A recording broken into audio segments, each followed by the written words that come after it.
So hi guys, welcome back to a brand new video. तो आज की video में मैं आपसे बात करने वाला हूँ स्प्लिटिंग ऑफ सिग्नल के बारे में। ये बहुत ही इंपॉर्टेंट टॉपिक है एनएमआर स्पेक्ट्रोस्कोपी में। तो करते हैं वीडियो को स्टार्ट। तो सबसे पहले अब हम बात करेंगे स्प्लिटिंग ऑफ सिग्नल में आगे बढ़ने से पहले प्रोटॉन काउंटिंग की, मतलब कि किसी भी मॉलिक्यूल में हम कैसे पता करें कि कितने सिग्नल हमें मिल रहे हैं। फॉर एग्जांपल ये हमें एक मिला है मॉलिक्यूल मेथनॉल, ठीक है। इसको अगर हम खोलेंगे तो यहाँ पे होगा CH, CH3 और यहाँ O होगा और यहाँ H होगा। तो यहाँ पे अब हम अगर देखना चाहें तो हमें यहाँ पे कितने सिग्नल मिल रहे हैं ये हम देखते हैं, ठीक है। तो ये H C से जुड़ा है, ये H C से जुड़ा है और ये H C से जुड़ा है। तो मतलब कि तीनों का इलेक्ट्रॉनिक इन्वायरमेंट सेम है, इसलिए ये तीनों देंगे एक तरह का सिग्नल जिसको हम A से डिनोट करते हैं, ठीक है। पर ये वाला H जो है O से जुड़ा है, ठीक है। तो ये देगा, इसका इलेक्ट्रॉनिक इन्वायरमेंट चेंज होगा तो ये देगा कुछ अलग तरह का सिग्नल, मतलब कि ये देगा दूसरा सिग्नल जिसको हम B से डिनोट करेंगे सिमिलरली, ठीक है। अब इसको देखते हैं। ये हो गया H, यहाँ पे हो गया 2 H और यहाँ पे होगा 3 H, ठीक है।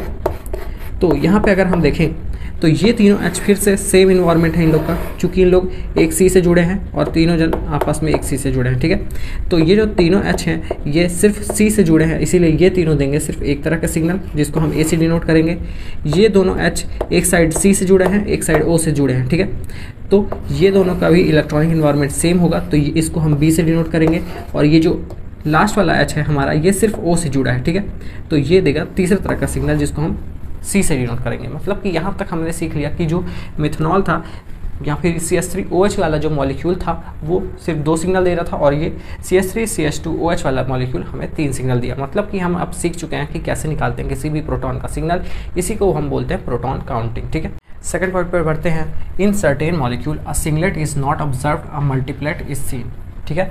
मतलब यहाँ पे लिखा है बहुत सारे मॉलिक्यूल में सिंगलेट हमें बहुत कम ही देखने मिलता है, ज़्यादातर हमें मल्टीप्लेट देखने मिलता है, ठीक है।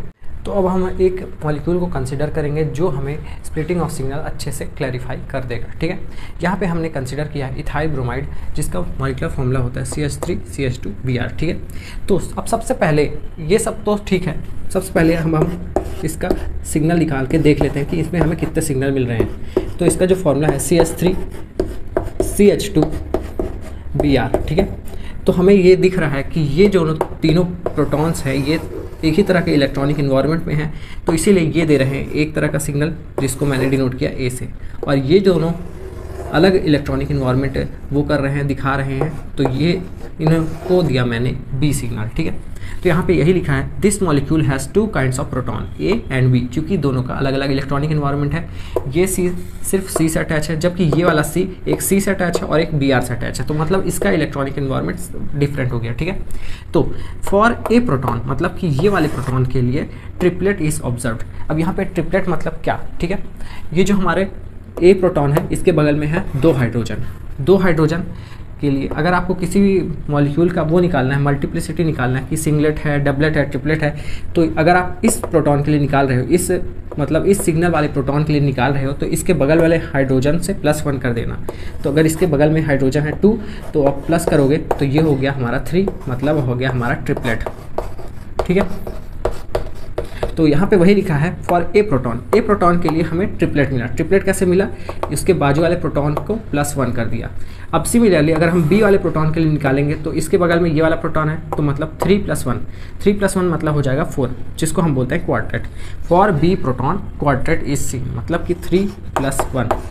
B वाले के लिए हमने ये प्रोटॉन देखा, प्रोटॉन का नंबर कितना है 3 है, 3 और इसमें 1 जोड़ दिया, ठीक है। तो अब अगर मैं इन लोगों का ग्राफ प्लॉट करने की कोशिश करूं तो सबसे पहले मैं देख लेता हूं मेरे पास क्या डाटा है। सबसे पहले मॉलिक्यूल में देखूंगा मैं कि मेरे पास कौन सा शील्डेड प्रोटॉन है और कौन सा डी शील्डेड प्रोटॉन है।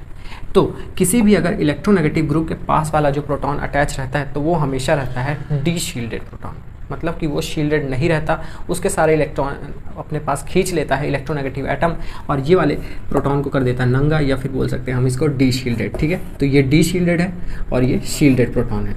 डी शील्डेड हमारा जो प्रोटॉन है उसका ग्राफ हमेशा TMS से दूर बनता है, और शील्डेड जो प्रोटॉन है उसका हमारा जो ग्राफ रहता है वो हमेशा TMS के पास बनता है। इतना समझ में आ गया। अब हमने पढ़ा, अभी देखा कि B प्रोटॉन हमें शो कर रहे हैं क्वार्टेट, तो इसीलिए यहाँ पे बना दिया, दूर पे में मैंने बना दिया क्वार्टेट, मतलब कि 4 सिग्नल 1 2 3 4, और ए प्रोटॉन हमारा शो कर रहा है ट्रिपलेट, तो यहाँ पे मैंने बना दिया 3 सिग्नल 1 2 3, ठीक है।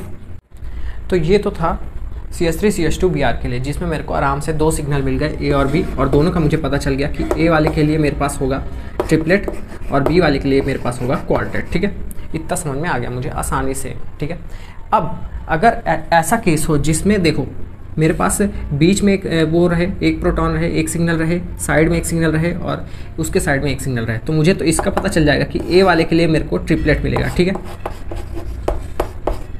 और C वाले के लिए भी मेरे को ट्रिपलेट मिलेगा क्योंकि 2 + 1 हो जाएगा। पर बीच वाले के लिए मैं क्या करूँगा, मैं इसका प्लस करूँगा या फिर इसका प्लस करूँगा या फिर दोनों का प्लस करूँगा।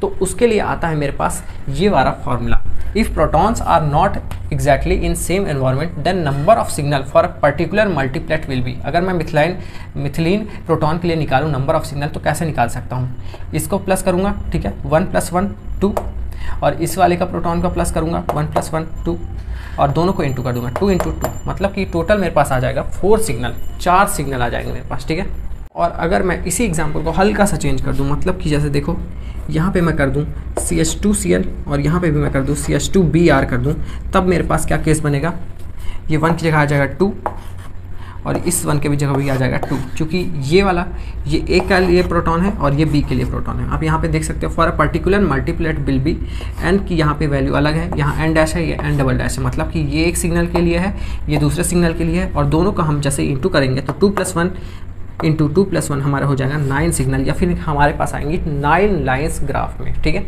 सो गाइस ये था एक छोटा सा वीडियो स्प्लिटिंग ऑफ सिग्नल के ऊपर, जिसमें हमने सेम एनवायरनमेंट और फिर थोड़ा सा डिफरेंट एनवायरनमेंट की बात की। उसके बाद हमने देखा कि हम किसी भी मल्टीप्लेट के लिए कैसे अलग से सिग्नल निकाल सकते हैं। सो गाइस अगर आपको ये वीडियो अच्छा लगा इसको लाइक कर दो। मिलते हैं नेक्स्ट वीडियो में, तब तक के लिए बाय बाय।